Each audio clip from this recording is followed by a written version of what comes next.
Hey Aries, how y'all doing? Welcome. We're going to be taking a look at what you have to look forward to for this October, which your good news is a little bit of sugar for y'all. So let's see what your animal energy is. What do you have to look forward to this October? Wow. Okay, Aries. Okay, Scorpion energy coming right in with the fire here. So I love this too because we're also going into Scorpio season right at the last bit of October there. So I feel like there is an auspicious nod in that for you. Also, you're a fire sign who got a fire animal. So it's also very auspicious. So the Scorpion is a really interesting and beautiful gift, right? But it equates to that aspect of ourselves that really needs alone time, that really needs time to really sit within our own energies and sort through things, right? And that's a gift.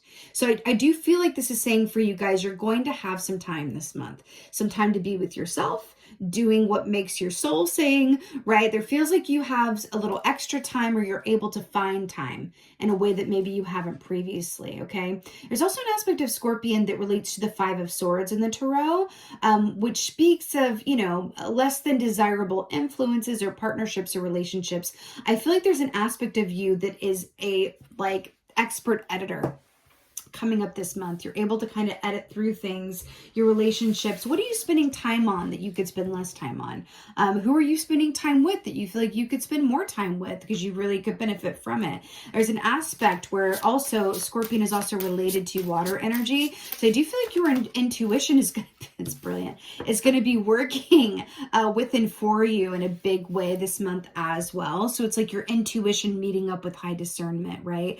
Fire is a transformational energy. Water is your intuitive energy coming to work for you. When those two things are working together with action and intuition, because fire is wands, which is all about the action and timing in which we take things, right? When those two things are working together, you are able to be a master, right, of both timing and purpose as well, right? Because it really feels like you're in a place where you're like a little bit more of this, a lot less of that, etc. So it's really beautiful. I feel like there's an aspect where your intuition is really leaning into you and going, hey, try this today. Go call this person today. This is where it is today. And I'm hearing to really pay a lot of credence to that. You're going to find a lot of gems as a result of doing so.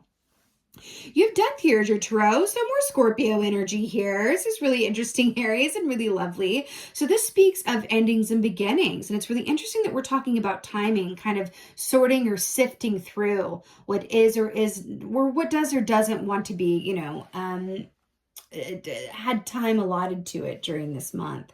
So it's really beautiful. This other aspect of Scorpio energy here as well with this, condor sitting on top of this, I feel like there's a beautiful aspect here of you being made aware in a really lovely way of what is no longer working.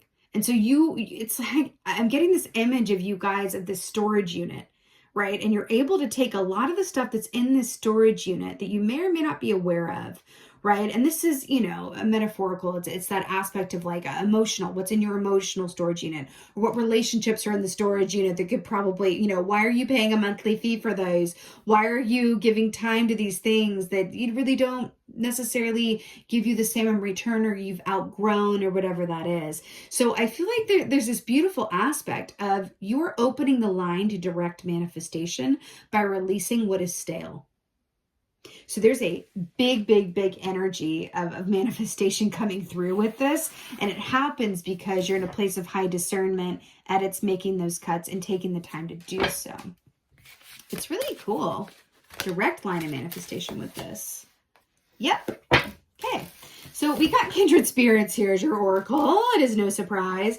So we're talking about, by the way, butterfly, another form of metamorphosis and transformation. And that is definitely a theme here. Kindred spirits, the people that are work, the relationships that, give you as much as you give them, those reciprocal energies. You have a beautiful support system around you, whether this is family, chosen family, friends, romantic partnerships, whatever that, or coworkers that are good friends that you can really rely on. You have a wonderful support system. You're going to be able to appreciate them even more as you are made aware of and root out what you've outgrown. And that's what it is. And this is what clears the way for you to manifest new things, because there are things in the storage unit that want to be cleared out, and you're going to be very aware of what they are and do away with them swiftly and very proficiently. That's very much a boss energy where you're going through the inventory of your life for this month and making some very definitive edits that are for your highest and best good, that are going to clear the path for you to manifest new wonderful things. It's brilliant, Aries. It's absolutely brilliant. I'm sending you so many blessings for a wonderful, wonderful October ahead. Thank you guys so much for being here. And as always, and most of all, thank you for being you, and be well. Until next time.